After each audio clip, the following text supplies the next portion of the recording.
Hi friends, welcome to my YouTube channel. आज हम हिंदी पर वृक्षारोपण पर निबंध देखेंगे, क्योंकि वृक्षारोपण से लगभग हर एग्ज़ाम में 10 नंबर के लिए पूछे जाते हैं, खास करके बोर्ड एग्ज़ाम में। चलिए देखते हैं वृक्षारोपण पर निबंध।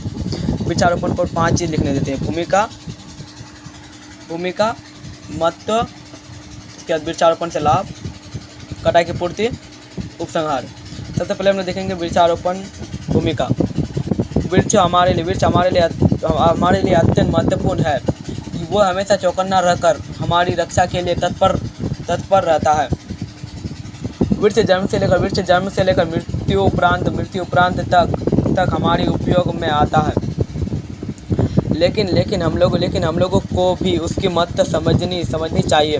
भोजन के लिए जल, जलावन के लिए लकड़ी, जीवन के लिए शुद्ध हवा भी वृक्ष ही देता है। इसलिए कटाई के साथ साथ रोपाई भी आवश्यक है। चलो, भूमिका हो गया। अब देखते हैं वृक्ष का महत्व।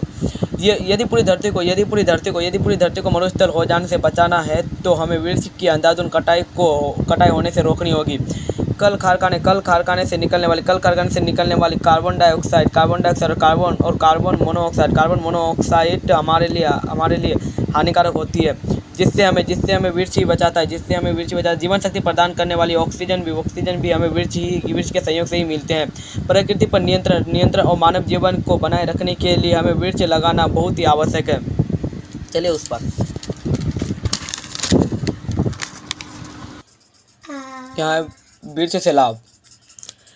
आज हमें मीठे पानी, शुद्ध वायु, मीठे फल, आवश्यक लकड़ियाँ, जड़ी बूटी, औषधि पौधे इत्यादि वृक्ष के द्वारा ही मिलते हैं, जिससे हम अपने विभिन्न प्रकार के कार्य करते हैं। अब है कटाई की पूर्ति।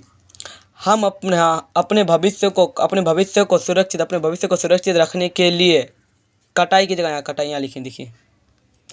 की जगह रोपाई को सुनिश्चित करने की आवश्यकता है। यहाँ थोड़ा लॉन्ग करने के लिए लिखते हैं। बढ़ती जनसंख्या के लिए अनाज के खेत की भी आवश्यकता है। इसलिए सड़कों के किनारे, नदियों, नालों और नहरों के किनारे वृक्ष लगाया जाए तो वृक्ष की पूर्ति हो सकती है और मानव जीवन बच सकता है। अब है उपसंहार। वृक्षारोपण आवश्यक है क्योंकि मानव जीवन में मौन खड़ा रहता है। ये जीवन और आनंद प्रदान करता है और ये मौसम संतुलन को भी बनाए रखता है। इसलिए हमें वृक्षारोपण करना बहुत ही आवश्यक है।